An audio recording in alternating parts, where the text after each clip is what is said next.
दुनिया भर में कोरोना वायरस से मुतासिर अफराद की तादाद 18.14 करोड़ हो गई है और मरने वालों की तादाद 39.29 लाख हो गई है। अमेरिका की जॉन हॉपकिंस यूनिवर्सिटी के साइंस एंड इंजीनियरिंग के जारी करदा ताज़ा तरीन इदाद-ओ-शुमार के मुताबिक दुनिया के 192 ममालिक और खित्तों में मुतासिर अफराद की तादाद 18.14 हो गई है, जबकि 39,29,761 अफराद इस वबा की वजह से अपनी जिंदगी से हाथ धो बैठे हैं। दुनिया में एक सुपर पावर समझा जाने वाला मुल्क अमेरिका में कोरोना वायरस की रफ्तार थोड़ी सुस्त हो गई है। यहाँ मुतासिर अफराद की मजमूई तादाद 3.36 करोड़ से तजावुज कर चुकी है और 6.4 लाख से ज्यादा अफराद हलाक हो गए हैं। कोरोना इन्फेक्शन के मामले में हिंदुस्तान दुनिया में दूसरे और मरने वाले अफराद के लिहाज से तीसरे नंबर पर है।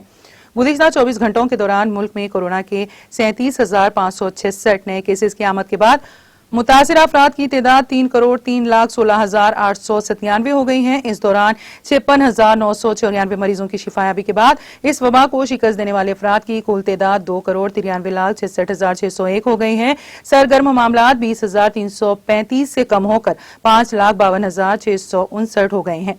इसी अरसे में 907 मरीजों की हलाकत की वजह से अमवात की तादाद बढ़कर 3,97,637 हो गई है। मुल्क में सरगर्म केसों की शरह कम होकर 1.82%, रिकवरी की शरह 96.87% और अमवात की शरह 1.31 हो गई है।